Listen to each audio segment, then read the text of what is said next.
नमस्कार, मैं हूं आशुतोष और आप देख रहे हैं सत्य हिंदी। सत्य हिंदी के विशेष कार्यक्रम आशुतोष की बात में आपका स्वागत है। बातचीत शुरू करने के पहले एक छोटी सी अपील। सत्य हिंदी एक कोशिश है ईमानदार, निडर और निर्भीक पत्रकारिता की।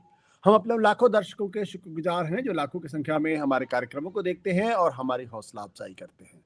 हम उनसे एक और छोटी सी गुजारिश करना चाहते हैं कि आप न केवल हमारे कार्यक्रम देखें बल्कि संभव हो सके तो आप हमारे वीडियोस को बड़ी मात्रा में डिस्ट्रीब्यूट करें, सर्कुलेट करें और साथ ही साथ शेयर करें ताकि ईमानदार पत्रकारिता ज्यादा से ज्यादा लोगों तक पहुंच सके। और अब आज की बातचीत हम शुरू करें। आज दरअसल हम एक इतिहास के एक बड़े किरदार के बारे में चर्चा करना चाहते हैं। और ये किरदार जब से भारत में 2014 के बाद से भारतीय जनता पार्टी की सरकार बनी है, नरेंद्र मोदी की सरकार बनी है, तब से ये किरदार बहुत महत्वपूर्ण हो गया है। और इस किरदार को लेकर तमाम तरीके के विश्लेषण किए जा रहे हैं, उनके बारे में तमाम बातें लिखी जा रही हैं और तमाम ऐसे सवाल लोगों के सामने लाए जा रहे हैं जो उसके पहले वैसे तो पब्लिक डोमेन में थे लेकिन उस पर उतनी ज्यादा चर्चा नहीं हो रही थी।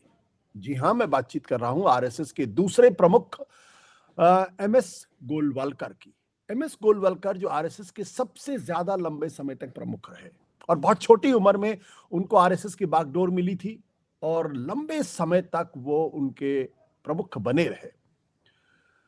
लिहाजा उनको लेकर चर्चाएं भी बहुत सारी हैं, उनको लेकर बहुत सारे विवाद भी हैं, उनके शख्सियत को लेकर बहुत सारी कहानियां भी हैं। लेकिन एक चीज बिल्कुल सत्य है, वो ये कि आरएसएस आज जहां है उसको उस मकाम तक ले जाने में उनकी बड़ी भूमिका थी। उसकी जो वैचारिक पृष्ठभूमि थी, उस वैचारिक पृष्ठभूमि को बहुत ही मजबूत करने में उन्होंने बहुत बड़ा रोल अदा किया। अब एमएस गोलवालकर पे मशहूर पत्रकार और साथ ही साथ लेखक धीरेन्द्र कुमार झा की किताब आई है, नई किताब आई है जिसका नाम है Golwalkar the myth behind the man and the man behind the machine. ये किताब है। ये किताब धीरेन्द्र कुमार झा जी ने लिखी है, साइमन एंड शूस्टर ने इस किताब को छापा है और इस किताब का दाम है 899 रुपए। ये हार्ड बाउंड है, जाहिर सी बात है इसकी सॉफ्ट दूसरी कॉपीज भी होंगी। धीरेन्द्र कुमार झा जी से आज हम बातचीत करेंगे, वो हमारे साथ मौजूद है और उनकी किताब पर हम चर्चा करेंगे और उनकी किताब के पर चर्चा के बहाने पूरे आरएसएस की राजनीति पर भी हम चर्चा करेंगे, उस पर भी प्रकाश पड़ेगा। सबसे पहले तो धीरेन्द्र जी बहुत बहुत आपको बधाई हो, ये दूसरी किताब है जो हम सत्य हिंदी पर आपसे चर्चा कर रहे हैं। और मैं ये कह सकता हूं कि अभी तक गोलवालकर को लेकर जितनी भी किताबें आई हैं उनमें से कुछ तो उन लोगों ने लिखी हैं जो दरअसल आरएसएस से संबंधित थे या जुड़े हुए थे। तो एक तरीके से उन्होंने किताब की एक ऑब्जेक्टिव एनालिसिस नहीं की है, उनके चरित्र को लेकर जो एक उदासीन दृष्टि होती है वो नहीं डाली है। कुछ ऐसे मिथ बनाने की कोशिश की गई है जिससे कभी कभी ये लगता है कि गोलवालकर एक महामानव है, आम इंसान नहीं है, जैसे कोई मसीहा हो, इस तरीके से उनके बारे में वर्णन किया गया और बहुत सारे इतिहास की चीजों को दरकिनार भी कर दिया गया है, इसलिए उसको ऑथेंटिक बायोग्राफी नहीं मान सकते। मैं कम से कम जब मैंने इस किताब को पढ़ा और पढ़ने के बाद मैं आप ये पूरे दावे के साथ कह सकता हूं कि ये गोलवालकर साहब की बहुत ही ऑथेंटिक बायोग्राफी है जो ब्रूटली बहुत ऑनेस्ट भी है और इसमें बहुत रिसर्च की है धीरेन्द्र कुमार झा जी ने। धीरेन्द्र जी आपका बहुत बहुत स्वागत है। सबसे पहले तो एक छोटा सा सवाल मेरे मन में ये कि आपने इस किताब को लिखने का फैसला क्यों किया? गोलवालकर लोग अमूमन कंटेम्पररी विषयों पर लिखते हैं, आपने गोलवालकर को चुना, उनकी बायोग्राफी लिखने के बारे में चुना, जबकि उनके बारे में बहुत ज्यादा मटेरियल उपलब्ध नहीं है, जो उपलब्ध भी है वो बहुत ऑथेंटिक नहीं है। जी,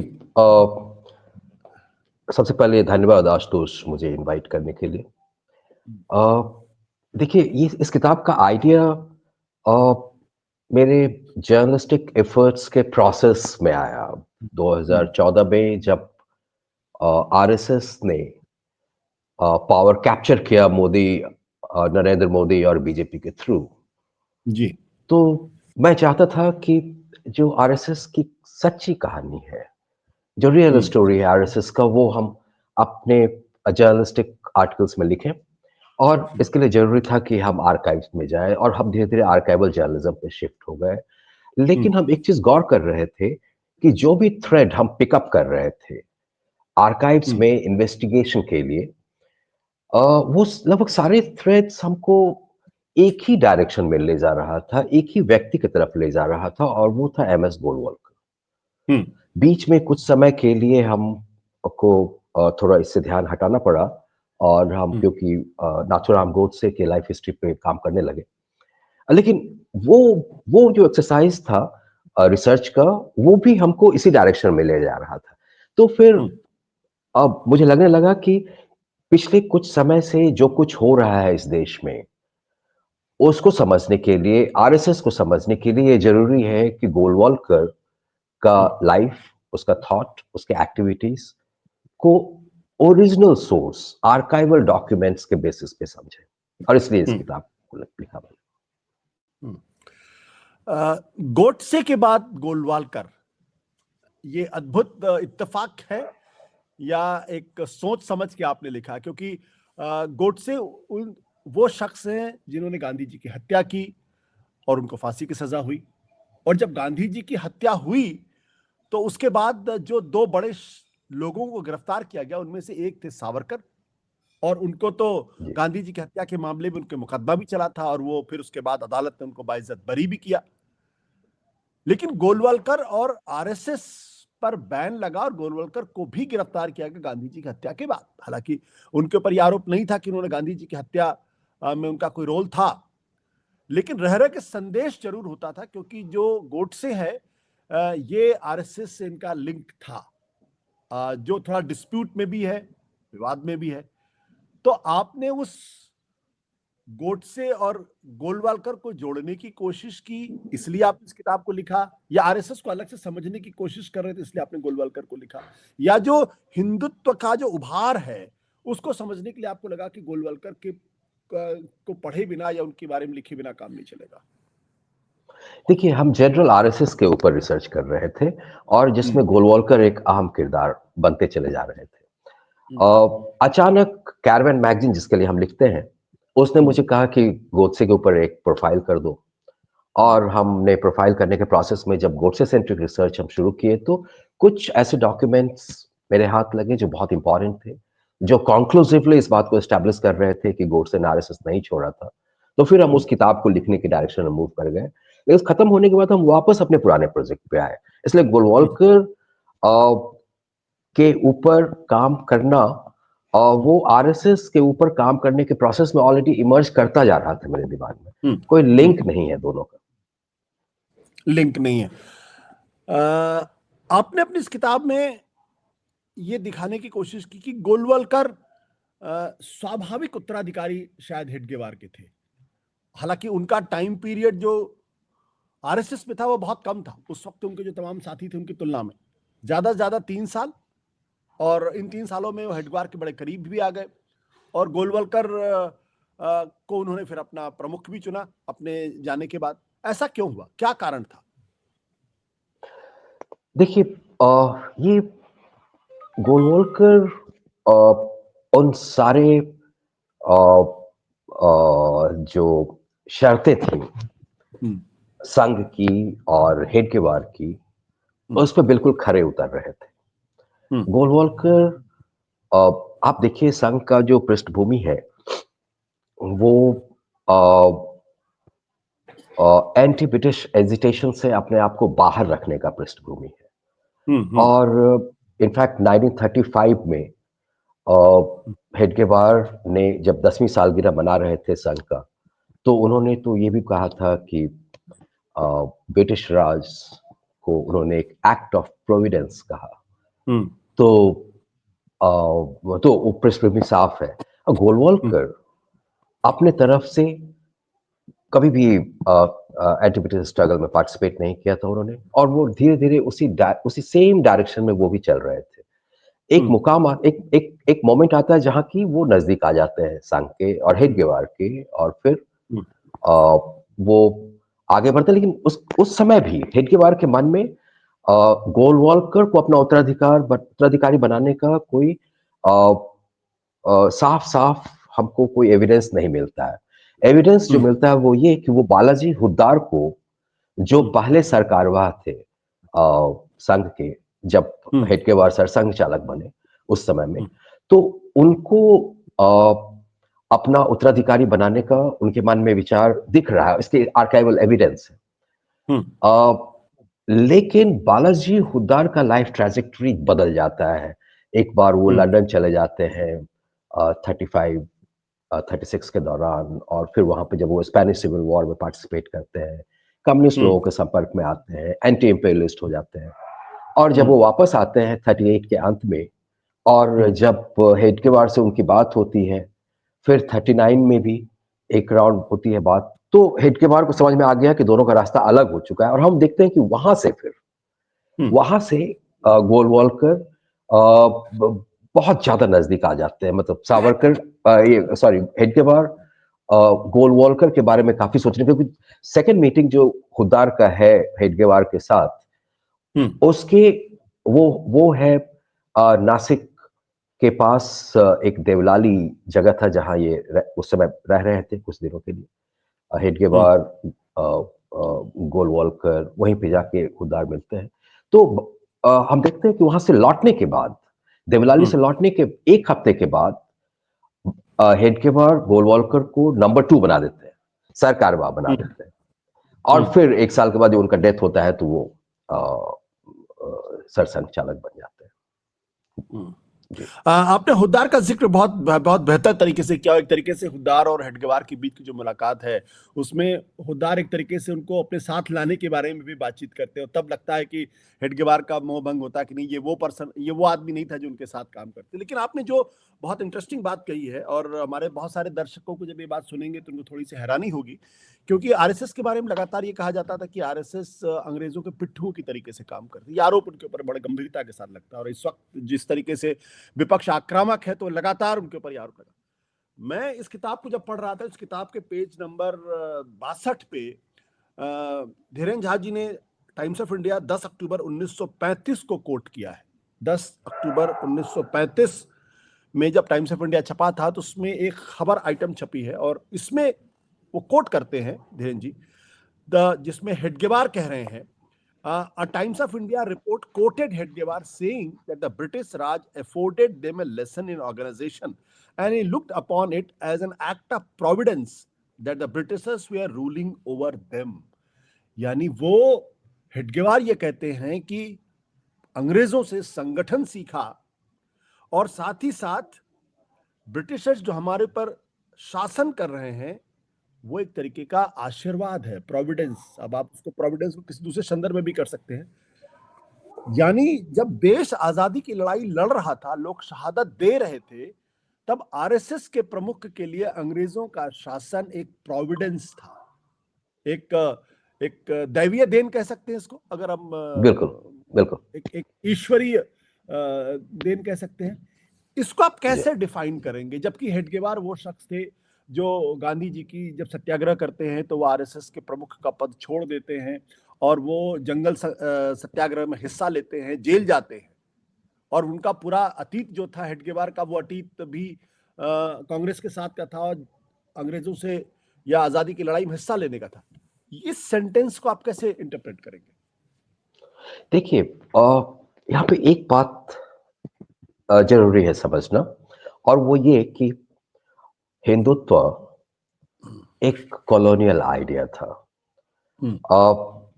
एक खास तरह का मानसिकता महाराष्ट्रियन ब्राह्मण्स का जरूरी था इस आइडिया को, हिंदुत्व को क्रिएट करने के लिए और प्रमोट करने के लिए, कॉलोनियल प्रोजेक्ट के एक पार्ट के रूप में। अब आरएसएस जो बना, वो इस बैकड्रॉप में एक हिंदुत्व मिलिशिया के रूप में बना। तो उसका तो जो आइडियोलॉजिकल पृष्ठभूमि है, वो वहीं से साफ हो जाता है, और हिंदुत्व इस सेंस में जो पहले के हिंदू नेशनलिस्ट थे, उससे बिल्कुल अपने आप को अलग कर लेता है। जैसे पहले के जो हिंदू नेशनलिस्ट थे, आप देखेंगे कि तिलक फॉर एग्जाम्पल, ये हिंदूज को मोबिलाइज कर रहे थे ब्रिटिश के खिलाफ, जबकि हिंदुत्व हिंदूज को कन्विंस करने की कोशिश करता है कि तुम्हारा मेन एनिमी मुस्लिम्स है, ना कि ब्रिटिश। अब जितने भी ये लोग हैं हिंदुत्व से जुड़े हुए, इंक्लूडिंग हेडगेवार, सावरकर, मुंजे, ये सभी लोग तिलक के फॉलोअर्स थे। और उस समय में हिंदुत्व के थ्योरी आने से पहले वो एंटी ब्रिटिश लाइन पे जो हिंदू नेशनलिस्ट पोजीशन था उसके हिसाब से ऑपरेट कर रहे थे। लेकिन एक बार हिंदुत्व आ जाता है तो आप देखेंगे कि इन सब का लाइन बदल गया, एंटी ब्रिटिश से हटके अभी एंटी मुस्लिम हो गया। लेकिन इनिशियल डेज में आरएसएस जब वो यंग लड़कों को मोबिलाइज कर रहा था और उनको कन्विंस करने की कोशिश कर रहा था कि हम ही सच्चे देशभक्त हैं, तो उनको बहुत ही चालाकी से अपने कदम रखने पड़ रहे थे। और जब 1930 में गांधी ने सिविल डिसोबीडियंस मूवमेंट शुरू किया तो उस समय में हेडगेवार के सामने में एक बड़ा दुविधा था, क्योंकि बहुत सारे लोग चाहते थे शामिल होना। ये ऑल इंडिया मास मूवमेंट था और काफी बड़े लेवल का मूवमेंट था। संघ के अंदर भी जो नए लोग थे वो सब चाहते थे, उनको पता नहीं था कि भाई ओरिजिनल आइडिया क्या है संघ का। तो फिर ये जो प्रेशर था, इसमें हेडगेवार के सामने में एक ही रास्ता था कि वो संघ को मूवमेंट से अलग रखें और खुद जंगल सत्याग्रह में उन्होंने पार्टिसिपेट किया। इसीलिए उन्होंने अपने पद से रिजाइन किया और कुछ समय के लिए एलवी परांजपे सरसंघ चालक बने। और इन्होंने साफ कर दिया कि संघ इसमें पार्टिसिपेट नहीं कर रहा, वो अकेला उन्होंने इंडिविजुअल कैपेसिटी में पार्टिसिपेट किया। जी, तो इसी पृष्ठभूमि का ये अगला पड़ाव है जहां हेडगेवार 1935 में, इसको एक्ट ऑफ प्रोविडेंस बोलते हैं ब्रिटिश रूल को। बट एक संगठन जो अपने आप को राष्ट्रवादी कहता है, एक संगठन अपने आप को पेट्रियोटिक कहता है, दूसरे लोगों को देशद्रोही कहता है, उस संगठन के जो संस्थापक है वो ब्रिटिश राज को एक्ट ऑफ प्रोविडेंस कह रहे हैं। जी। आपको आश्चर्य नहीं हुआ जब आपको टाइम्स ऑफ इंडिया की ये रिपोर्ट आपने देखी? एक्चुअली मुझे आश्चर्य नहीं हुआ, क्योंकि हम उससे पहले हिंदुत्व का जो पृष्ठभूमि है उसको हम एक्सप्लोर कर चुके थे।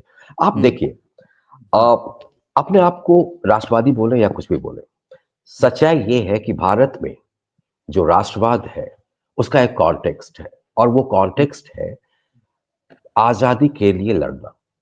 यही एंटी ब्रिटिश स्ट्रगल इसका कॉन्टेक्स्ट था, इसी में राष्ट्रवाद इमर्ज करता है। अब जो हिंदू नेशनलिस्ट, हिंदुत्व से पहले के लोग थे, उनको आप हिंदू नेशनलिस्ट बोल सकते हैं, लेकिन एक बार जब हिंदुत्व आ गया और हिंदुत्व के जो लीडर्स थे या उसके जो ऑर्गेनाइजेशन थे वो एंटी ब्रिटिश स्ट्रगल से बाहर आ गए, तो सच्चाई ये है कि अगर हम ऐतिहासिक दृष्टि से इसको देखें तो ये गलत कहते हैं जब ये अपने आप को राष्ट्रवादी कहते हैं, क्योंकि ये उस डेफिनेशन के अंदर फिट नहीं होते, राष्ट्रवाद के उस डेफिनेशन के अंदर जो इंडिया स्पेसिफिक है।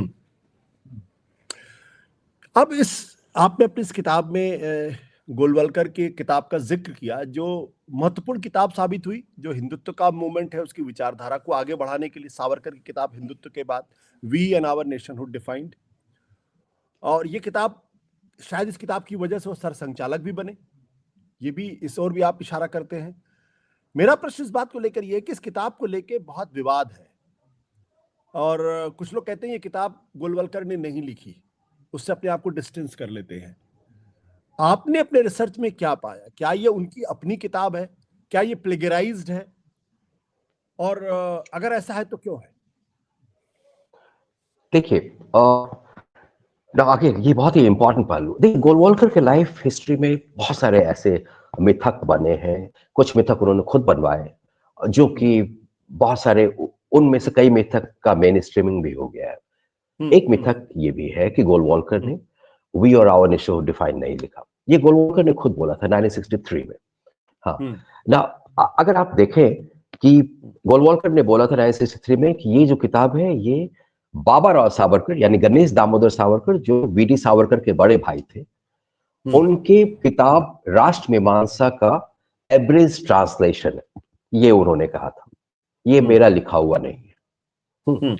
अब आप इसमें सच्चाई जानने के लिए बस आपको इतना ही करना था कि राष्ट्र मीमांसा के साथ वी और आवर नेशनहुड डिफाइंड को कंपेयर कर लीजिए, बस इतना ही छोटा सा काम था। लेकिन और जब आप कंपेयर करेंगे, मुझे मिला राष्ट्र मीमांसा 1934 में पब्लिश हुआ था, मराठी में था, और जब वो बुक मुझे मिला बॉम्बे के एक लाइब्रेरी में। तो हमने जब कंपेयर किया दोनों को, तो मैंने पाया कि ये जो पूरा का पूरा जो एंटी सेमेटिक मॉडल जो गोलवॉल्कर दे रहे हैं इंडियन माइनॉरिटीज को ट्रीट करने के लिए, ये बातें उसमें कहीं भी नहीं है।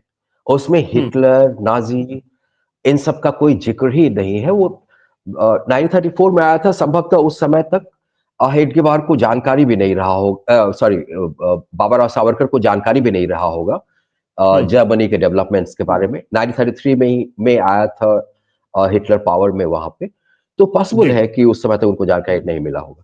लेकिन आप जब इस किताब को पढ़ेंगे, we are our nation of defined को, जिसमें क्लियरली वो सारा चीज आ रहा है जो 30s में, पूरे 30s के दौरान जर्मनी में हो रहा है, सारा कुछ दिखेगा आपको। जर्मनी का एग्रेशन चेकोस्लोवाकिया पे, जर्मनी का जो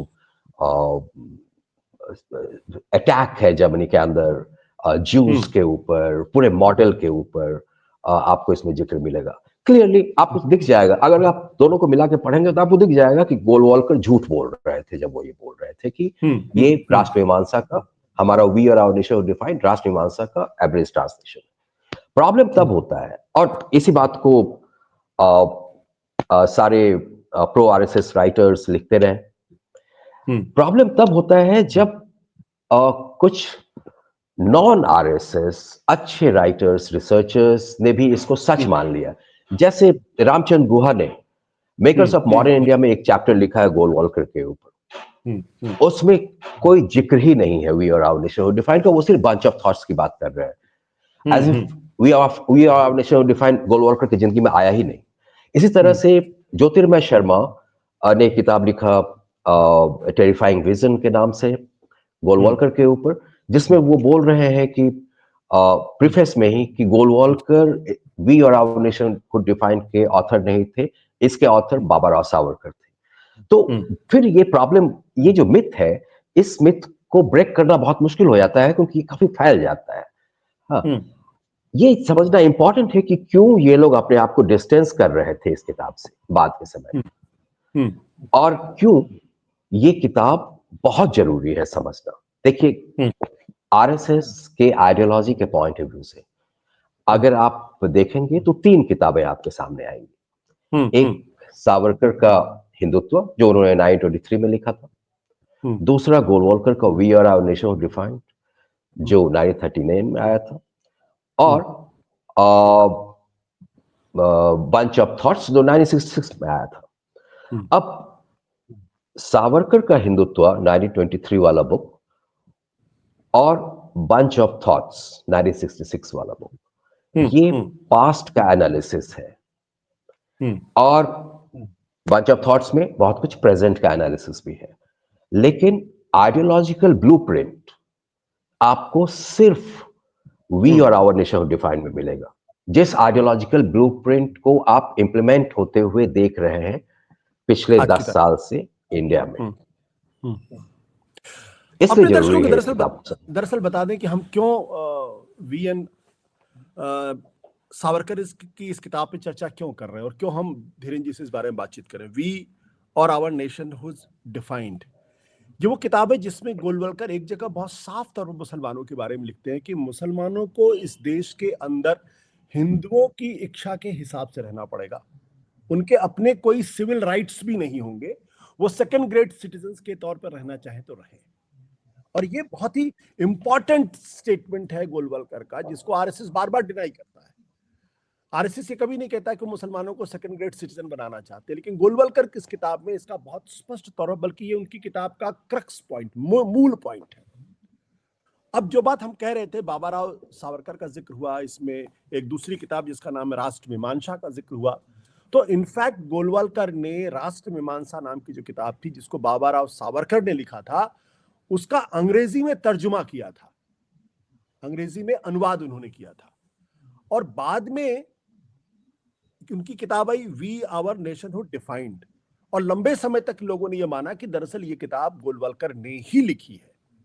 लेकिन जैसा कि अभी धीरेन्द्र जी ने कहा कि 1963 में गोलवलकर ने कहा कि दरअसल उन्होंने ये किताब नहीं लिखी है, ये जो बाबा राव सावरकर की किताब थी राष्ट्र मीमांसा, उसका संक्षिप्त वर्जन है।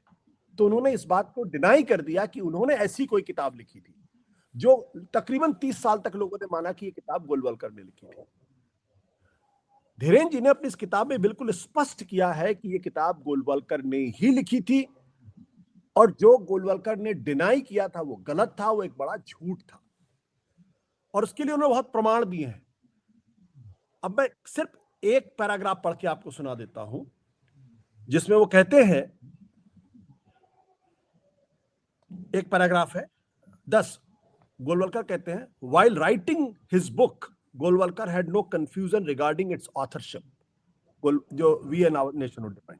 He used Baba Rao's Marathi book as a source and even endorsed it, but made it clear that We, Our Nation would define was his own work, not an abridged translation. Even biographical account on Golwalkar and his own writings prior to May 1963 do not in any way support his claim. On the contrary, they make his turnaround look like an afterthought and a completely arbitrary and false hypothesis, which even Golwalkar did not have in mind all these years after writing the book. In 1944, for example, the Hindi translation of Rashtramimansa was published, and Golwalkar wrote its introduction. Interestingly, nowhere in the introduction, which in a way was his own testimony, did he give even a faint suggestion of anything similar to what he claimed later in 1963, that Rashtramimansa was the original book and his own its mere abridged translation. Nor are the critical formulation of Golwalkar's book, especially its prescription of Nazis' treatment of Jews as a model to be applied in Indian Muslim, to be found anywhere in Rashtramimansa. There is not a word in Baba Rao's book about the Nazi regime, nor about its treatment of Jews. Kyun? It is unlikely that the Baba Rao knew anything about the Nazi government when he wrote his book, which was published in 1934. Nazi का जो जिक्र है, ये अपने आप में बिल्कुल नई कहानी है, क्योंकि बाबा राव की किताब 1933 में आई थी, और 1934 में आई थी, और उस वक्त तक जो है वो हिटलर, एक तरीके से कह सकते हैं कि बाबा राव को शायद हिटलर के बारे में उतनी जानकारी नहीं थी। लेकिन जब गोलवलकर की किताब में नाजी का जिक्र है, हिटलर का जिक्र है, यही बात आप कहना चाह रहे थे? जी जी बिल्कुल। इसको अगर आप थोड़ा एक्सप्लेन करें हमारे दर्शकों के लिए तो ज्यादा बेहतर हो पाएगा, क्योंकि ये बहुत इंपॉर्टेंट पॉइंट है। जी, तो देखिए, ये किताब एक डायरेक्ट नाजी इन्फ्लुएंस जो आरएसएस के आइडियोलॉजी पे है, ये अकेला किताब है जो आपको साफ साफ शब्दों में बतला रहा है। ये किताब इनके आइडियोलॉजी का सबसे इंपॉर्टेंट हिस्सा है, आरएसएस के आइडियोलॉजी का, हिंदुत्व से कहीं ज्यादा इंपॉर्टेंट। बंच ऑफ थॉट्स एक, मतलब वो समय है जब ये थोड़ा सा बच के बातें करने की कोशिश कर रहे हैं गोलवलकर। सवाल ये उठता है कि ऐसा क्या हुआ 1963 के आसपास कि गोलवलकर को ये कहना पड़ा कि हमने नहीं लिखा है। और ये एक इंटरेस्टिंग कहानी है, मैंने जिक्र किया है किताब में, कि एक बैंगलोर बेस्ड रैशनलिस्ट थे पी कोदंडा राव, उनके हाथ लग जाता है इस किताब के कुछ पेजेस, और वो गोलवलकर को चिट्ठी लिखते हैं, और वो गोलवलकर जवाब भी नहीं देते उस बात का। फिर वो जवाहरलाल नेहरू जो प्रधानमंत्री थे और लाल बहादुर शास्त्री जो होम मिनिस्टर थे, उनको भी चिट्ठियां लिखते हैं और उनसे कहते हैं कि भाई ये बहुत ही खतरनाक आइडियोलॉजी है, और इस तरह से जो नाजी मॉडल है उसकी बात किया जा रहा है, क्या ये विचार अभी भी इस विचार से सहमति रखते हैं गोलवलकर या संघ? तो जब ये बात, और वो अखबारों में भी लिखना शुरू कर दिया उन्होंने, डेक्कन हेराल्ड में लिखते थे काफी इन मुद्दों पे।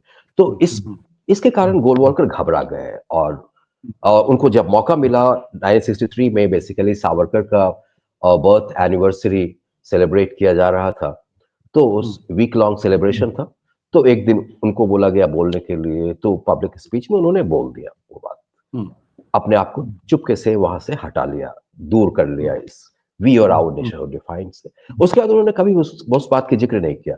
उसके बाद जो उनके सपोर्टर्स थे, उन लोगों ने इस झूठ को और आगे बढ़ाया। जी, यानी आप ये मानते हैं कि किताब गोलवलकर ने लिखी थी, और गोलवलकर ने 1963 में भी ये बात कही थी कि मैंने ये किताब नहीं लिखी, ये एक झूठ था, और वो डर गए थे कि कहीं ऐसा ना हो कि इस किताब के बहाने उनके ऊपर हमला तेज हो जाए या आरएसएस को दोबारा बैन कर दिया जाए? ऐसा ऐसा आपको फील हुआ? जी, मुझे ऐसा ही लगा कि वो घबरा गए थे बिल्कुल, क्योंकि जवाहरलाल नेहरू का जो रेजिम था, हम देखते हैं कि उस पूरे दौरान गोलवलकर बहुत ही बच-बच के, बहुत ही फूँक-फूँक के कदम रख रहे हैं। नेहरू के डेथ के बाद ये ज़्यादा खुल के काम करने लगते हैं। तब तक नेहरू के डेथ तक ये बहुत ही संभल कर चल रहे थे, और जब ये किताब चर्चा में आ गई 62 से ही, तो फिर ये घबरा गए थे, और संभव है कि इनको इस बात का डर लगा हो कि दोबारा से बैन हो सकता है, दोबारा से इनको अरेस्ट कर लिया जा सकता है, और ये बात उन्होंने ये उन्होंने कदम सिर्फ उठाया। एक ही बार कही कि मैं इस किताब का लेखक नहीं हूं, आगे कभी रिपीट नहीं जी, की। कभी रिपीट नहीं किया उन्होंने, लेकिन उनके सपोर्टर्स ने वहां से आगे बढ़ाया कहानी। और आपने बड़ी इंटरेस्टिंग बात की कि रामचंद्र गुहा जैसे लोगों ने भी मान लिया कि ये किताब दरअसल गोलवलकर ने नहीं लिखी है। आपने आपने अपने इस किताब में इस बात का जिक्र किया। ये बड़ी हैरानी की बात है कि रामचंद्र गुहा जैसे इतिहासकारों को थोड़ा सा और रिसर्च करना चाहिए था इस पे। लेकिन इस किताब का जो सेंट्रल थीम था वो ये था कि मुसलमानों को इस देश में हिंदुओं की शर्त पे रहना चाहिए, रहना होगा अगर रहना चाहते हैं तो, और उनको सेकंड ग्रेड सिटीजन के तौर पर रहना होगा, और उनके अपने कोई सिविल राइट्स भी नहीं होंगे, पॉलिटिकल राइट्स भी नहीं होंगे। ये सबसे विवादास्पद बात। बट धीरेन जी, आपने अपनी इस किताब में पेज नंबर 212 पे उनके एक स्पीच का जिक्र किया है, जहां पर वो कहते हैं कि no power on earth could keep them in Hindustan, they shall have to quit this country. और आगे इसी में उन्होंने इस बात का भी जिक्र करते हैं कि if we have, Gandhi ji को साइलेंस किया जा सकता है। इसको थोड़ा आप अगर इलाबोरेट करें, इसका मतलब यह था कि गोलवलकर की कंसिस्टेंट लाइन थी कि हिंदुस्तान के अंदर मुसलमानों को सेकंड ग्रेड सिटीजन के तौर पर ही रहना होगा, अगर रहना चाहते हैं, उनके लिए हिंदुस्तान में कोई जगह नहीं है। जी, देखिए ये जो स्पीच था गोलवलकर का, ये इन्होंने 8 दिसंबर 1947 को दिया था दिल्ली के पास में। एक रोहतक आरएसएस में। का मीटिंग था, आरएसएस के लोग रोहतक में एक आरएसएस के लोगों की मीटिंग थी, और वहां पे दिल्ली पुलिस के एक सीआईडी के एक आदमी वहां मौजूद थे, और उन्होंने रिपोर्ट किया, और ये आर्काइव में मौजूद है, दिल्ली पुलिस के आर्काइव में ये बातें जो उन्होंने कहा। और ये बहुत इंटरेस्टिंग है कि ये समय था जब गांधी अ, दिल्ली आ चुके थे। दिल्ली आकर उन्होंने पूरा का पूरा माहौल बदलने का बहुत कोशिश किया था, और सक्सेसफुल हुए थे इसमें वो। और गोलवलकर बिल्कुल कुछ कर नहीं पा रहे थे। तो वैसे हालत में गोलवलकर एक फ्रस्ट्रेशन की तरफ जा रहे थे, एक डिप्रेशन दिख रहा है हमको गोलवलकर में। और गोलवलकर जब ये स्पीच देते हैं, तो फिर हम देखते हैं कि उसके 3 हफ्ते के बाद मतलब दिसंबर के अंतिम दिनों में गोडसे और आप्टे, नाथूराम गोडसे और आप्टे अ, गांधी की हत्या करनी है, इस मिशन पे चल पड़ते हैं। गोडसे जो हार्डकोर आरएसएस का आदमी था, और गोलवलकर सिर्फ ऑर्गेनाइजेशन के हेड नहीं थे, बल्कि वो एक कल्ट लीडर बन चुके थे संघ के अंदर। और क्योंकि गांधी हत्या के बाद जो कॉन्स्पिरेसी एंगल था उसका तरीके से इन्वेस्टिगेशन नहीं किया गया, इसलिए हम कुछ नहीं बोल सकते। लेकिन सवाल ये उठता है कि क्या गोलवलकर ने जो बोला 8 दिसंबर को, क्या वो फतवा था गांधी की हत्या का, जिस फतवा को कैरी आउट करने गोडसे चल पड़े? ये एक इंपॉर्टेंट मुद्दा है।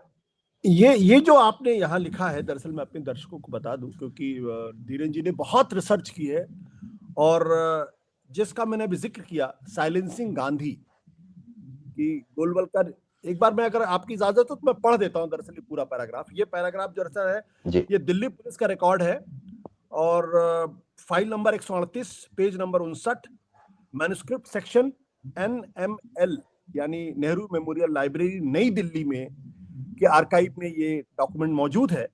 और इस डॉक्यूमेंट में जो रिपोर्ट है जिसका मैंने जिक्र किया, जिसकी ओर अभी धीरेन जी ने इशारा किया, वो रिपोर्ट क्या कहती है, पढ़ देता हूं। Referring to the government, he said that law could not meet force, we should be prepared for guerrilla warfare on the lines of the tactics of Shivaji. Referring to Muslims, he said that no power on earth could keep them in Hindustan. They shall have to quit this country. Mahatma Gandhi wanted to keep the Muslims in India so that the Congress may profit by their votes at the time of election. But by the time, not a single Muslim will be left in India. Not a single Muslim will be left in India. If they were made to stay here, the responsibility would be governments, and the Hindu community would not be responsible. Mahatma Gandhi could not mislead them any longer. We have the means whereby such men can be immediately silenced, but it is our tradition not to be inimical to Hindus. If we compelled, we will have to resort to that course too. ये वो statement है जहां पे इस ओर इशारा, कुछ लोग जो गोलवलकर के आलोचक हैं या संघ के आलोचक हैं, वो कहते हैं कि गांधी जी की हत्या की ओर इशारा गोलवलकर ने किया। Am I right? बिल्कुल बिल्कुल बिल्कुल। बल्कि क्या मुझे तो ये लग रहा है कि जी सॉरी, क्या ये कारण था जिसकी वजह से गोलवलकर को गिरफ्तार किया गया था और आरएसएस पे बैन लगाया था सरदार पटेल ने, जो उस पर गृह मंत्री थे? नहीं, ये कारण नहीं था उस समय। उस समय जो अरेस्ट किया गया था वो बेसिकली जब बैन हुआ आरएसएस, तो इन लोगों को सारे आरएसएस के लीडर्स, उसके वर्कर्स, सबको अरेस्ट कर लिया गया, बेसिकली डिटेंशन में लिया गया। और डिटेंशन में 6 महीना से ज्यादा नहीं रख सकते थे, तो उसके बाद इनको छोड़ भी दिया गया सबको। और हालांकि बैन, और फिर बातें आगे बढ़ी, फिर गोलवलकर को दोबारा अरेस्ट किया गया था, और फिर जब बैन लिफ्ट हुआ तब फिर इनको रिलीज भी किया गया। तो इनको, मैंने कहा कि क्योंकि गांधी असैसिनेशन का जो कॉन्स्पिरेसी एंगल है उसको उस समय इन्वेस्टिगेट नहीं किया गया था तरीके से, इसलिए ये सब पहलू सामने नहीं आ पाया बिल्कुल ही। और इसलिए ये अभी भी एक ऐसा अध्याय है जिसमें कि काम करने का जरूरत है जुडिशरी। धीरेन जी, गांधी और गोलवलकर के रिश्ते कैसे थे? देखिए, गांधी गोलवलकर से जो मीटिंग है उसका एक ही एविडेंस मिलता है। सिर्फ एक मीटिंग? गांधी जी सिर्फ एक मीटिंग का एविडेंस मिलता है, गांधी और गोलवलकर का। गांधी, ये कब का है, कब की मीटिंग हुई थी? ये मेरे ख्याल से 12 सितंबर को ये मीटिंग हुआ था। और गांधी कलकत्ता में थे। which year? अगर आप 1947। 1947, हाँ, मेरे ख्याल से 11 या 12 सितंबर 1947 है।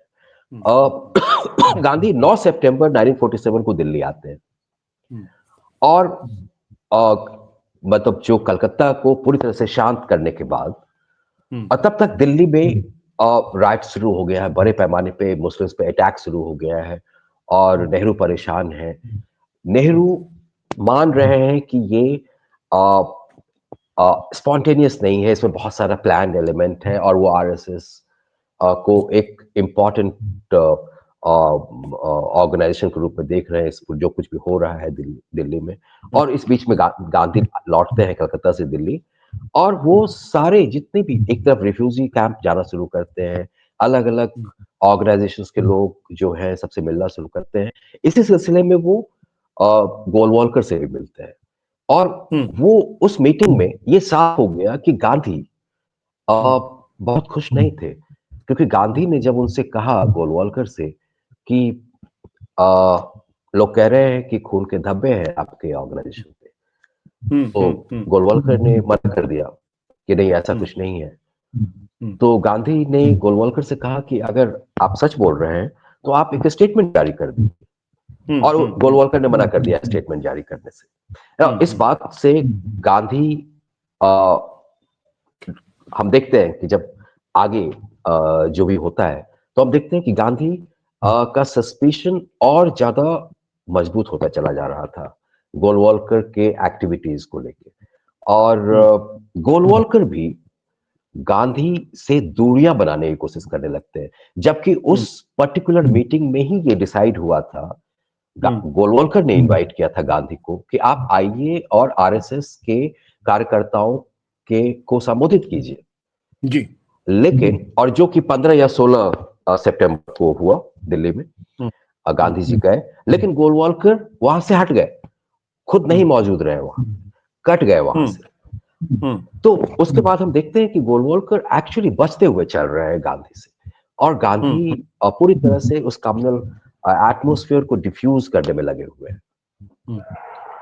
तो ये एक प्रक्रिया चलता रहा, और हम देखते हैं कि बाद में एक स्टेज आता है जहां की जो दिल्ली पुलिस आर्काइव से, वो तो ये भी बतला रहा है कि संघ के लोग वेट कर रहे हैं कि गांधी जब दिल्ली छोड़कर पंजाब जाएंगे तब वो यहाँ पे जो राइट्स हुए थे शुरू 4 सितंबर को, जो अब शांत हो गए थे, उस एक बहुत बड़े लेवल पे extermination, anti Muslim extermination organise करेंगे, ताकि पूरे देश के मुस्लिम पैनिक हो जाए और देश छोड़ के चले जाए। लेकिन वो वेट कर रहे थे गांधी के दिल्ली छोड़ के जाने का।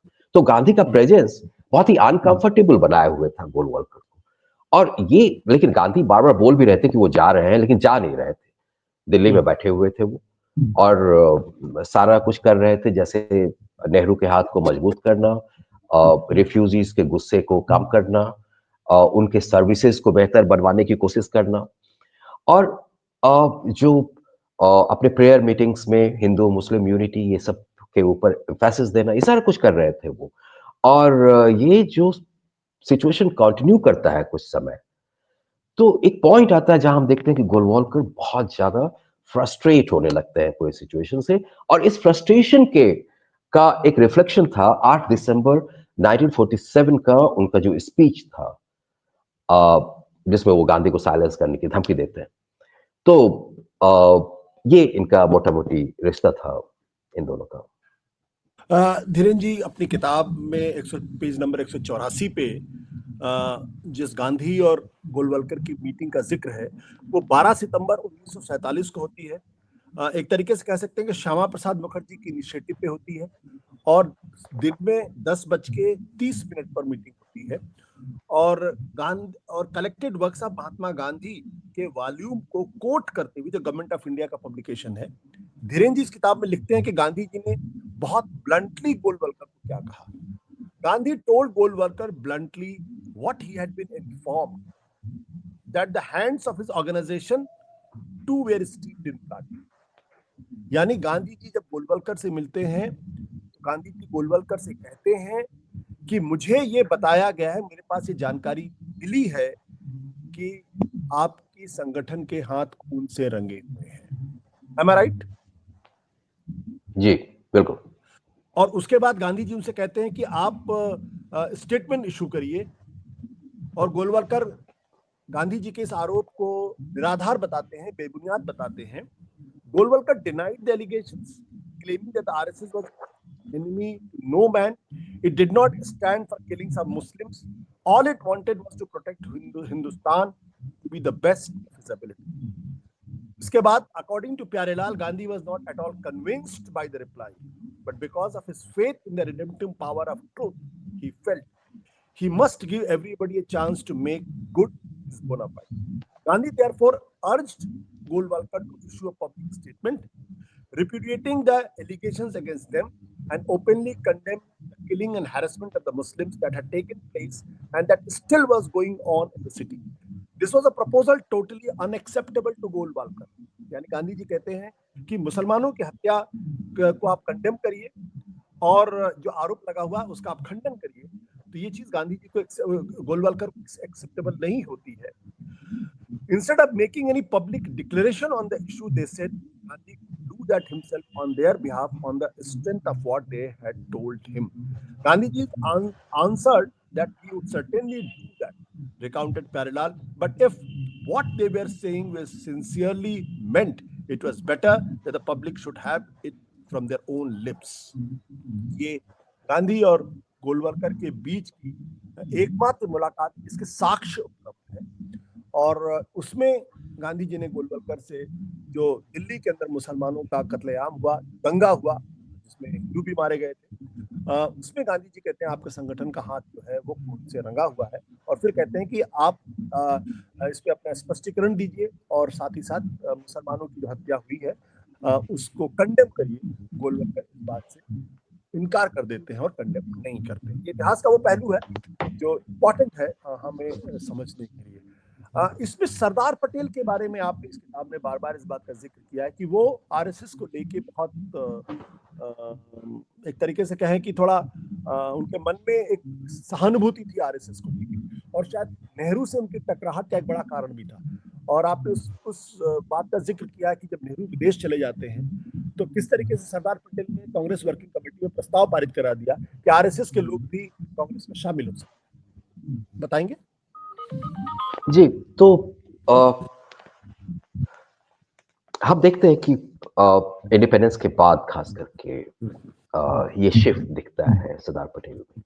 और सरदार पटेल पूरे जो आरएसएस ऑर्गेनाइजेशन या इसके जो एक्टिविटीज थे उसको उस तरह से नहीं देख पा रहे थे जिस तरह से नेहरू देख पा रहे थे। और नेहरू इसको समस्या का कारण मान रहे थे आरएसएस को, जबकि पटेल आरएसएस को समस्या का कारण नहीं मान पा रहे थे। वो उनका सस्पिशन मुस्लिम्स के तरफ था मेनली, और आरएसएस को वो ये जरूर बोलते थे कि ये भटके हैं, लेकिन वो मानते थे कि ये भटके हैं लेकिन ये देशभक्त हैं, इनको कांग्रेस विन ओवर कर सकता है। ऐसा क्यों वो कर रहे थे, इसके बहुत सारे थ्योरीज हैं और कुछ भी कॉन्क्लूसिवली नहीं कहा जा सकता है इस स्टेज पे। वो एक डिफरेंट रिसर्च का विषय है, लेकिन वो कर रहे थे इसके प्रमाण साफ है हमारे पास। और बिल्कुल ये एक बहुत बड़ा कारण था दोनों में डिफरेंस का, नेहरू और पटेल में। नेहरू इतने ज्यादा आरएसएस से नाराज क्यों थे? क्योंकि नेहरू की दृष्टि आपको लगता है कि आरएसएस के लिए बिल्कुल क्लियर थी, ये देश के लिए खतरा है। जब एक बार जब उनसे वो कहते भी हैं कि देश को कम्युनिज्म से इतना खतरा नहीं है जितना कि हिंदू कम्युनलिज्म से खतरा है। नेहरू आरएसएस को इस नजर से क्यों देखते थे? वीरेंद्र जी, तो नेहरू की समझदारी कम्युनलिज्म, इनफैक्ट कम्युनलिज्म को जिस व्यक्ति ने पूरे पॉलिटिकल फ्रीडम मूवमेंट के दौरान जिस पॉलिटिकल लीडर ने सबसे अच्छी तरह से समझा वो नेहरू थे। नेहरू हर एक तरह के कम्युनलिज्म से को वो समझने की लगातार कोशिश करते रहे, और जो मेजॉरिटेरियन कम्युनलिज्म है और उसको तो खास करके वो समझने की कोशिश कर रहे थे। तो जब देश आजाद हो रहा था उस दौरान अगर आप नेहरू के प्राइवेट पेपर्स को देखेंगे, उनके स्पीचेस को देखेंगे, उनके एक्टिविटीज को देखेंगे, तो आप पाएंगे कि नेहरू इंडिया के जिस स्वरूप को विजुलाइज कर रहे थे वो एक सेक्युलर डेमोक्रेसी था। और वो देख रहे थे कि जो गोलवलकर या आरएसएस या सावरकर या हिंदू महासभा, ये लोग जिस आइडिया ऑफ इंडिया के लिए कोशिश कर रहे थे वो इसका बिल्कुल उलट था। वो हिंदू राष्ट्र चाहते थे, वो चाहते थे हिंदू मेजॉरिटेरियन कंट्री। और ये क्लैश लगातार चल रहा था, तो इसलिए नेहरू को बहुत दिक्कत नहीं हो रहा था देखने में कि प्रॉब्लम क्या है। पटेल का विजन हम देखते हैं कि इस समय में उतना साफ नहीं है। पटेल अपने आप को हिंदू भी समझ रहे हैं, लेकिन हम ये नहीं कह सकते कि वो कम्युनल थे पटेल, हम ये नहीं बोल रहे हैं। हम ये बोल रहे हैं कि वो किसी न किसी कारण से एक खास पोजीशन ले रहे थे, जो कि आरएसएस के पक्ष में जा रहा था और नेहरू के पोजीशन से बिल्कुल अलग था। बल्कि एक कॉन्ट्रडिक्शन पैदा हो गया था उनके और नेहरू के बीच में, इस लेवल का कॉन्ट्रडिक्शन कि एक पॉइंट आता है जहां दिखने लगता है कि शायद ये दोनों साथ काम नहीं कर पाएंगे। जी। पटेल इतना गोलवलकर को लेके या आरएसएस को लेके इतने सॉफ्ट क्यों थे? क्या उसका कारण सिर्फ ये था कि हिंदुत्व के मसले पर थे? क्या पटेल की राइटिस्ट थे? देखिए, पटेल हमने कहा ना कि कारण के ऊपर प्रॉपर रिसर्च का जरूरत है। वो ऐसा कर रहे थे, इसके साक्ष्य है, लेकिन क्यों कर रहे थे इस पे प्रॉपर अच्छा खासा रिसर्च का जरूरत है ना। जो थ्योरीज है वो जैसे हमने किताब में मेंशन भी किया है, एक थ्योरी तो ये है कि जो माउंटबेटन के प्रेस अटैची थे, वो जो लिख रहे हैं अपने डायरी में, वो बोल रहे हैं कि पटेल देख रहे थे कि मुस्लिम्स नाराज तो हैं, वो जा ही चुके हैं, बहुत बड़ा संख्या पाकिस्तान जा चुका है।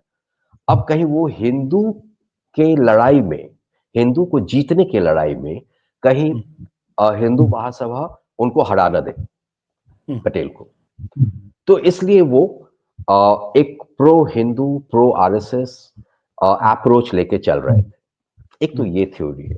एक दूसरा थ्योरी जो है वो ये है कि कांग्रेस के अंदर जो इनर स्ट्रगल था, उसमें हम देख रहे हैं कि दो खेमा बन चुका था। एक नेहरू का, जिसमें कि आप देखेंगे कि सेकुलर, प्रोग्रेसिव, लेफ्टिस्ट ओरिएंटेशन के जो लोग थे वो वहां पे खड़े थे, और दूसरा पटेल का, जिसमें कि हिंदू ट्रेडिशनलिस्ट जो थे वो बिल्कुल लामबंद थे पटेल के साथ कांग्रेस के अंदर ना। वैसे हालत में पटेल को लग रहा था कि अगर आरएसएस अपने आप को कांग्रेस के अंदर ले आए तो उनकी स्थिति विजिबी नेहरू मजबूत हो जाएगी ना। ये दोनों थ्योरीज हैं, लेकिन हम कंक्लूसिवली कुछ नहीं बोल सकते तब तक जब तक इस पे प्रॉपर रिसर्च नहीं होता है, इस पे तरीके से रिसर्च नहीं हुआ है अभी तक। इस किताब में आपने एक और जो मिथ है वो ये बार बार आरएसएस के लोग कहते हैं कि अगर नेहरू आरएसएस से इतना ही नफरत करते थे, या फिर आरएसएस अगर इतनी ही देशद्रोही संगठन थी, तो फिर चाइना वार में हार के बाद जब वो रिपब्लिक डे परेड होती है तो उसने आरएसएस को क्यों बुलाया परेड? और वो बार बार कहते हैं कि नेहरू ने आरएसएस को परेड के लिए बुलाया। क्या ये सच्चाई है? देखिए, आपकी किताब एक बहुत जबरदस्त खुलासा करती है और वो इस बात को डिनाई करती है कि नेहरू ने या उनकी कैबिनेट ने आरएसएस को परेड के लिए बुलाया। इसको बताएंगे? जी, देखिए, इफेक्ट आरएसएस, आप देखिए गांधी असैसिनेशन के बाद RSS and pro RSS writers ने बहुत सारे झूठ, बहुत सारे मिथक पैदा किए अपने आप को लेजिटिमाइज करने के लिए, आरएसएस को समाज में लेजिटिमाइज करने के लिए। उन्हीं मिथकों में से, उन्हीं झूठ बातों में से एक झूठ बात ये 1963 का प्रकरण भी है, रिपब्लिक डे वाला। हुआ ये था कि 1962 में वॉर खत्म हो चुका था, चाइना के साथ जो वॉर था, लेकिन सेना बॉर्डर पे ही थी अभी, और पूरा जो माहौल था देश का वो बहुत अच्छा नहीं था। तो डिफेंस मिनिस्ट्री चाहता था कि इस बार रिपब्लिक डे परेड का जो इवेंट है उसको कैंसिल कर दिया जाए। नेहरू ने कहा कि नहीं, कैंसिल करने से बेहतर होगा कि इसको पीपुल्स परेड के रूप में हम सेलिब्रेट करें, इसमें लोग पार्टिसिपेट करें लाखों की संख्या में, और तो इससे मैसेज जाएगा, एक यूनिटी का भी मैसेज जाएगा, और तो इसी लाइन पे काम चल पड़ा। और जो मेयर थे दिल्ली के, उनको बोला गया कि आप लोगों को इकट्ठा कीजिए। इनफैक्ट उस परेड में, और मेयर ने जो जितने भी ऑर्गेनाइजेशंस थे, कॉलेजेस, स्कूल्स, यूनिवर्सिटीज दिल्ली में, या फिर जो सेंट्रल ट्रेड यूनियन ऑर्गेनाइजेशंस थे, जिसमें बीएमएस भी था, भारतीय मजदूर संघ जो आरएसएस का ट्रेड यूनियन विंग है, एआईटीयूसी, आईएनटीयूसी, जितने भी ये ट्रेड यूनियन ऑर्गेनाइजेशन, सबको बुलाया। अब उसमें नेहरू ने बस एक शर्त रखा था कि कोई भी बैनर नहीं होगा किसी के ऑर्गेनाइजेशन का, फ्लैग नहीं होगा किसी का ऑर्गेनाइजेशन का, सभी लोग हाथ में तिरंगा लेके परेड करेंगे, ठीक है।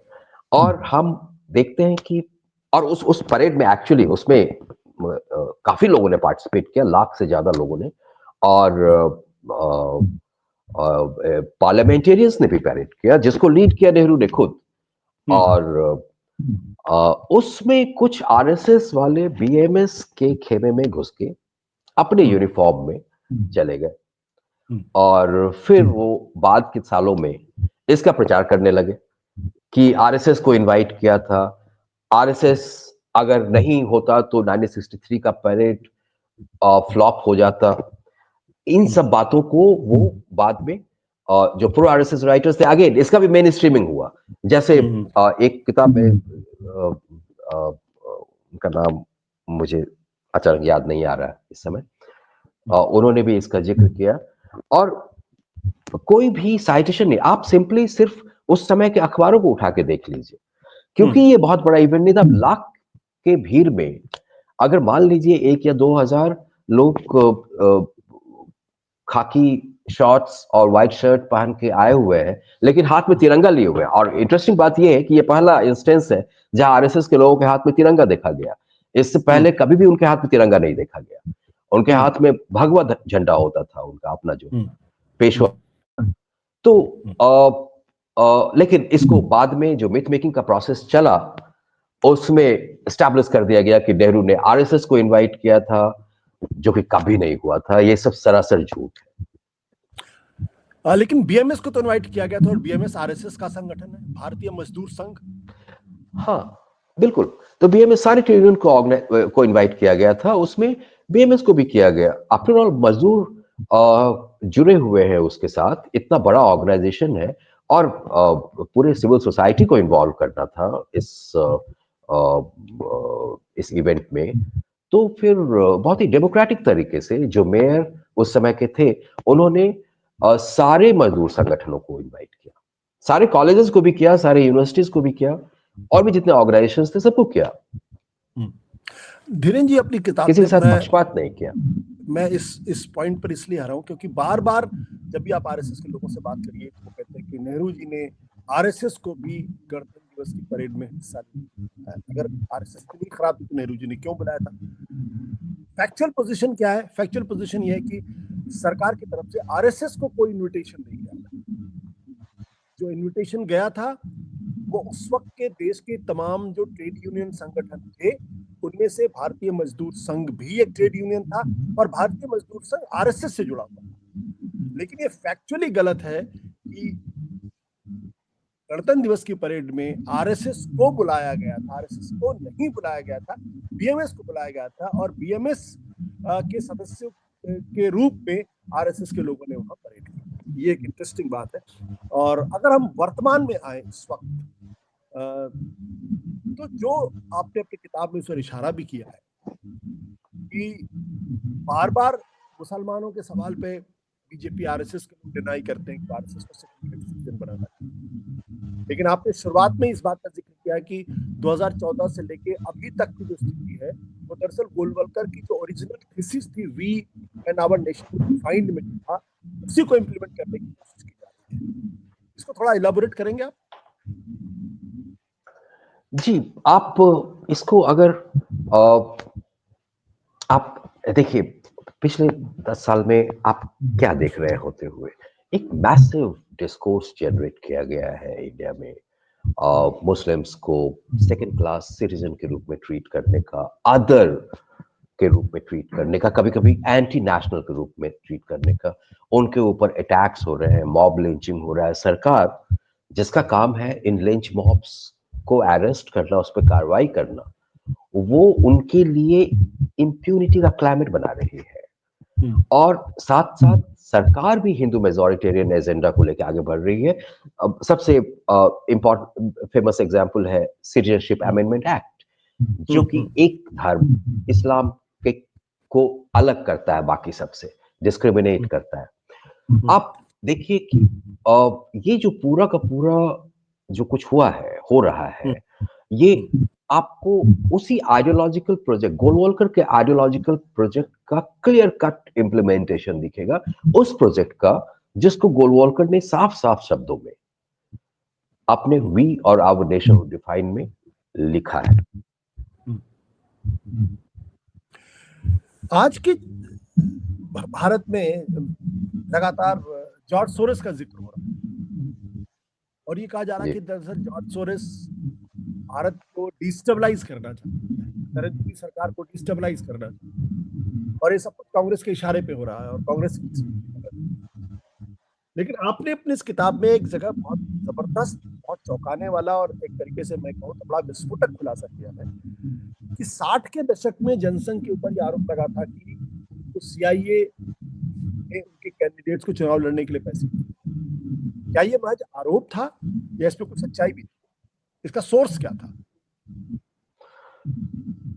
देखिए, ये 67 में के शुरू में इलेक्शन हुआ था, और उस इलेक्शन में ये बात गवर्नमेंट ऑफ इंडिया को पता चला था, और इसका रिविलेशन न्यूयॉर्क टाइम्स ने किया था एक रिपोर्ट में कि इंडियन गवर्नमेंट इन्वेस्टिगेट कर रही है सीआईए जो राइट विंग पार्टीज, जिसमें कुछ का नाम था जनसंघ, स्वतंत्र पार्टी, ऐसे पार्टीज का, इनको फंड किया है, इसको इन्वेस्टिगेट कर रही है। बाद में उसी आसपास के दौरान एक इंडिया में सीआईए के ऑपरेटिव थे John D Smith.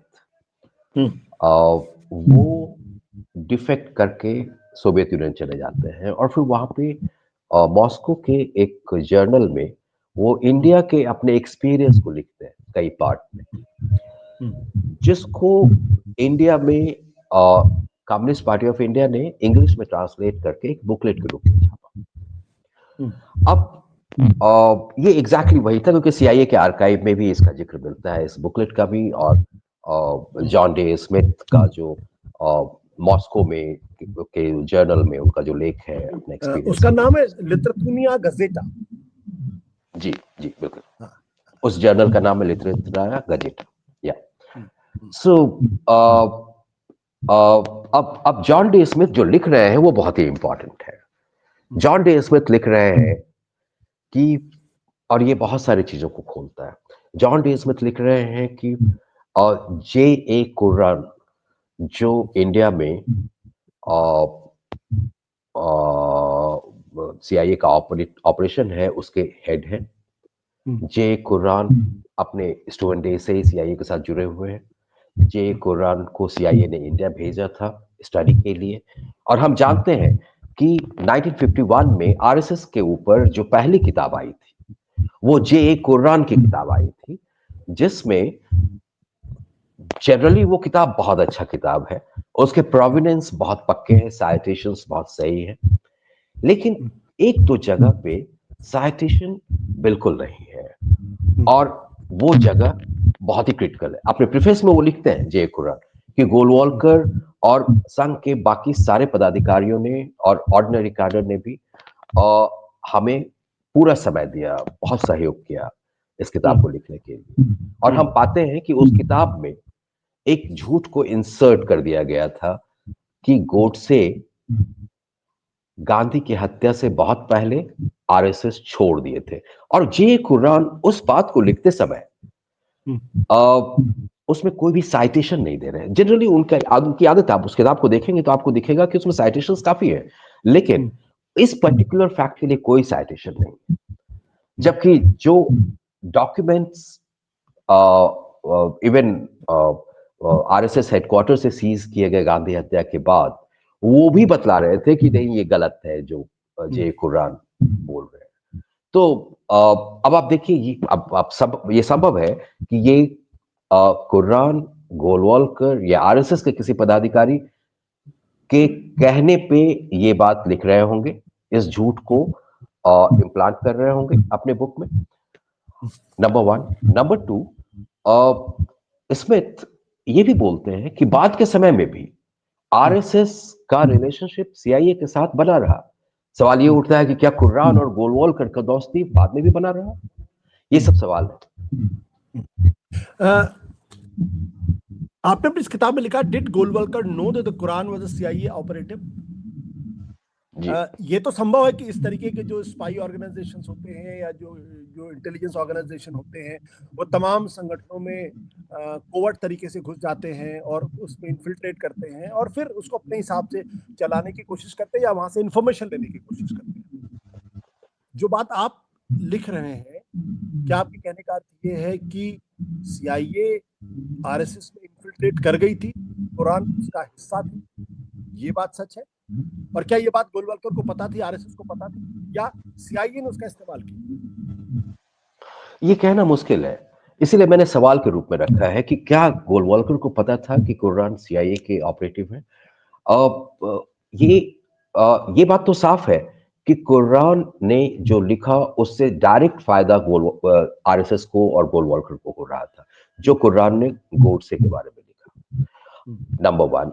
Number two, ये भी साफ है कि स्मिथ लिख रहे हैं कि आरएसएस सीआईए से जुड़ा हुआ है। ये स्मिथ का क्लेम।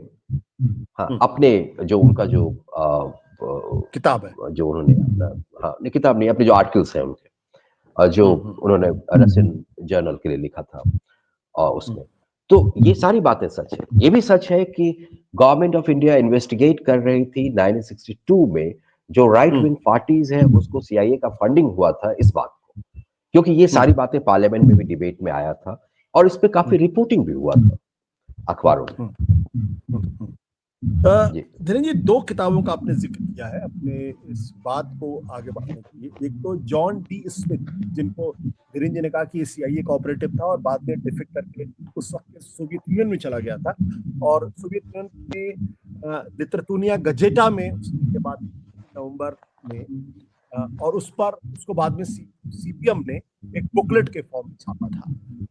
जॉन डी स्मिथ की किताब, हाँ सीपीआई, जॉन डी स्मिथ की इस किताब का नाम है I was the CIA agent in India, communist party publication, New Delhi 1967। अब ये communist party publication, why should not be take it with a pinch of salt? ये कम्युनिस्ट प्रोपेगेंडा भी हो सकता है आरएसएस को डिफेम करने की। जी बिल्कुल, मेरे दिमाग में भी यही सवाल आया था जब हमारे हाथ ये बुकलेट लगा था, लेकिन तब जब हम सीआईए के आर्काइव को सर्च करने लगे तो मुझे एक जगह पे इसके बारे में जिक्र मिला, इस बुकलेट के बारे में, और जिक्र ये था कि उसमें जो उनका जो सर्कुलर था उसमें वो मेंशन कर रहे हैं सीआईए के लोग कि ये इसमें कुछ भी अलग नहीं है, इस बुकलेट में वही सब बातें हैं जो बातें स्मिथ ने अपने आर्टिकल्स में रशियन जर्नल में लिखा है, तो एग्जैक्टली वही है। तब फिर हमने इसको एक ऑथेंटिक सोर्स के रूप में लिया। आपने ये जो सीआईए का जो आर्काइव है, कहाँ पे आपने इस आर्काइव को देखा? उनका आर्काइव डिजिटल आर्काइव है, उनको डिजिटल इस पे आपको सारा कुछ मिल जाएगा। आप सीआईए के इस पे जाएंगे, मैं अगर एक्सेस करना चाहूँ तो मुझे मिल जाएगा? बिल्कुल मिल जाएगा, बिल्कुल मिल जाएगा। आपने इस बात का भी जिक्र किया था कि वाशिंगटन, आप वाशिंगटन डीसी में आपने जो कांग्रेस की जो आर्काइव थी उसमें भी आपने रिसर्च किया था? नहीं, उस वाशिंगटन यूएस कांग्रेस की जो लाइब्रेरी है उसमें देखिए वी और आवर नेशन डिफाइंड की कॉपीज इंडिया में नहीं मिल रही थी। एक शमसुल इस्लाम ने छापा है और वो पुस्तक उन्होंने 1939 में जो फर्स्ट एडिशन था वी और आवर नेशन डिफाइंड का, उसका पीडीएफ छापा है, उसमें अपना कमेंट्री भी साथ में छापा है, जो कि बाद में इन्होंने एक दूसरा पब्लिकेशन में छापा है। भारत पब्लिकेशन इसका पब्लिशर नहीं है। ओरिजिनल बुक भारत पब्लिकेशन का है जो 1939 में छपा था। हम ओरिजिनल देखना चाहते थे और जब हम लाइब्रेरीज में सर्च कर रहे थे तो हमको नहीं मिला यहाँ पे, बिल्कुल ही लाइब्रेरी से हटा लिया गया, पता नहीं क्यों इंडिया हटा में है, नहीं मिला आपको? शायद लाइब्रेरी नहीं है। तो खोजते खोजते मुझे अ, मेरे एक दोस्त हैं जो रिसर्च कर रहे हैं यूएस में, और उनको मैंने कहा कि उनका वहाँ पे लाइब्रेरीज इंटरकनेक्टेड है, तो उन्होंने सर्च किया तो पता चला कि यूएस कांग्रेस के लाइब्रेरी में ये इसका माइक्रो फिल्म है 1939 बुक का, तो उसका पीडीएफ मैंने वहां से मंगवाया था, उस माइक्रो फिल्म का, किताब के माइक्रो फिल्म का पीडीएफ। जो दूसरे करण का जिक्र किया जा रहा है, पेज नंबर 334 पर है, फुटनोट में, जे ए करण junior, militant Hinduism in Indian politics, a study of the RSS, Institute of Pacific Relation, New York 1951, page number 3। यानी जॉन करण जो जिनके बारे में कहा जाता था कि वो सीआईए के एजेंट हैं, और फिर और उन्होंने आरएसएस पे पहली किताब एक तरीके से कह सकते हैं किताब लिखी थी 1951, जिसका नाम था militant Hinduism in Indian politics, a study of the RSS, और जिसमें इस बात का जिक्र उड़ा दिया जाता है या ये कहा जाता है कि दरअसल गोडसे का आरएसएस से कोई लेना देना, जो बड़ी इंपॉर्टेंट खबर हो जाती है, इंपॉर्टेंट इन्फॉर्मेशन है, क्योंकि अगर ये साबित हो जाता है कि गोडसे आरएसएस से जुड़े हुए हैं, जिसको गांधी की हत्या की, तो फिर आरएसएस के लिए सर्वाइव करना बड़ा मुश्किल होगा। तो ये दोनों चीजें हैं, जे करण और जॉन स्मिथ। और उसके बाद न्यूयॉर्क टाइम्स की एक रिपोर्ट है 13 जून 1967 की, आपने उसको कोट किया है, जिसमें आपने इस ओर इशारा किया है कि जनसंघ को चुनाव के दौरान उनके कैंडिडेट्स को अमेरिका या सीआईए की तरफ से पैसे दिए गए थे, सच है? जी हाँ, बिल्कुल। तो ये जो अ, जो न्यूयॉर्क टाइम्स का जो रिपोर्ट है, वो रिपोर्ट काफी ज्यादा चर्चा में आ गया था। इनफैक्ट पार्लियामेंट में काफी उस पर हंगामा हुआ था, और काफी दिनों तक हंगामा रहा उसके ऊपर। हंगामा इसलिए भी और ज्यादा हो गया क्योंकि उसके आसपास में जॉन डी स्मिथ के आर्टिकल्स भी पब्लिश हो गए, तो ये एक बहुत बड़ा मुद्दा था लेट 60s में इंडियन पॉलिटिकल क्लास के लिए। ये उसी तरीके का तो बवंडर नहीं था जैसे इस वक्त जॉर्ज सोरस को लेकर बवंडर मचा हुआ है। मोदी सरकार की तरफ से इशारा होता है कि नहीं, जॉर्ज सोरस भारत को डिस्टेबलाइज कर रहा है, नेहरू गांधी परिवार का उनसे रिश्ता है, उनको फंड किया जा रहा है। देखिए जॉर्ज सोरोस के बारे में जो भी बोला जा रहा है वो बीजेपी के लोग बोल रहे हैं, संघ परिवार के लोग बोल रहे हैं। हाँ, और सोरोस की तरफ से कुछ नहीं बोला गया इस तरह का कि वो डिस्टेबलाइज करना चाह रहा है इंडिया को। लेकिन जो आरएसएस के साथ जो रिश्ता उस समय बट में बट धीरज दिखा जी, था, बट जॉर्ज उसमें सोरस का जो एनजीओ है ओपन सोसाइटी, वो दुनिया भर में लोकतंत्र बहाली के लिए फंड करता है और वहां के संगठनों को मदद करता है, ये तो सच्चाई है। हाँ, हाँ जी। लेकिन लेकिन आप देखिए ना, उसमें क्या आ रहा था, जो 60s में जो डेवलपमेंट्स हो रहे थे, जो खुलासा हो रहा था, उसमें सीआईए का ऑपरेटिव ये बात बोल रहा है, हाँ, कि सीआईए राइट विंग ऑर्गेनाइजेशंस के साथ मिलके काम कर रहा है इंडिया में।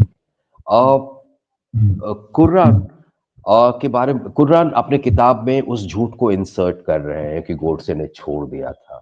ये सब सीधा सीधा डायरेक्ट एविडेंसेस हैं ये सब। तो हम दोनों को बिल्कुल ही कंपेयर नहीं कर सकते, दोनों ही दो तरह की चीजें हैं। बिल्कुल। इन दिनों एक और डिबेट बड़ी महत्वपूर्ण हो गई 2024 के लोकसभा के चुनाव में, वो डिबेट है संविधान को लेकर, और आरएसएस को सीधे आरोप लगता है कि वो संविधान को नहीं मानते। गोलवलकर की क्या भूमिका थी इसमें? क्या गोलवलकर और आरएसएस संविधान के प्रति कमिटेड थे या नहीं? नहीं, बिल्कुल नहीं। देखिए, हमने कहा कि ये सारे लोग, गोलवलकर, आरएसएस, सावरकर, सभी लोग जिस तरह के भारत का सपना देख रहे थे, जिस तरह के आइडिया ऑफ इंडिया में विश्वास रखते थे, वो idea of India constituent assembly deliver नहीं कर रहा था। कॉन्स्टिट्यूएंट असेंबली एक सेकुलर डेमोक्रेटिक रिपब्लिक बनाने की तरफ मूव कर रहा था। तो नेचुरली ये बिल्कुल ही उसके अलग थे। इसलिए अगर आप उस समय के जबकि ये सच्चाई है कि बैन जब लिफ्ट होता है तो इन्होंने गोलवलकर ने रिटन में ये दिया था कि वो संविधान को मानेंगे, देश के फ्लैग को मानेंगे। लेकिन अगर आप ऑर्गेनाइजर जो पत्रिका है संघ से जुड़ा हुआ, उसको अगर आप देखेंगे उस समय में, तो आपको दिखेगा कि इनका पोजीशन बिल्कुल अलग था। ये संविधान को गलत मान रहे थे। ये कई जगह पे मनुस्मृति को मान रहे थे कि आधार होना चाहिए संविधान का। तो इनका पोजीशन और जो कॉन्स्टिट्यूशन मेकर्स थे, उनका पोजीशन बिल्कुल अलग था। दोनों दो डिफरेंट लाइन पे चल रहे थे। धीरेन जी, बहुत बहुत शुक्रिया सत्य हिंदी से बातचीत करने के लिए। अपने दर्शकों को मैं बताऊं कि हम दरअसल आज चर्चा कर रहे थे, एक नई किताब गोलवलकर की आई है, the myth behind the man, man the machine. ये मशीन आपने क्यों लिखा अपनी किताब में? मतलब मिथ बिहाइंड द मैन तो समझ में आता है, लेकिन myth the man behind the machine. देखिए, मशीन से मेरा अभिप्राय है संघ, और संघ एक मशीन के रूप में काम कर रहा है। हर एक फील्ड में घुसने की कोशिश कर रहा है, बहुत ही सिक्रेटिव तरीके से, बहुत ही एम्बिगुअस तरीके से। तो इस मशीन के पीछे का व्यक्ति, मेन व्यक्ति गोलवलकर थे, इसलिए हमने ये लिखा। तो अगर गोलवलकर के बारे में आपको समझना है, आरएसएस के बारे में समझना है और मौजूदा राजनीति को समझना है, तो फिर ये किताब आपके लिए बहुत जरूरी है। बिना इस किताब को पढ़े आप शायद आज की मोदी की सरकार को और आज की राजनीति को नहीं समझ पाएंगे। साइमन एंड शूस्टर ने इस किताब को लिखा है, इस किताब को पब्लिश किया है। इस किताब का दाम हार्डबाउंड है, 899 रुपए है। बहुत बहुत शुक्रिया धीरेन जी, बहुत बहुत शुक्रिया, धन्यवाद, नमस्कार। धन्यवाद, थैंक यू।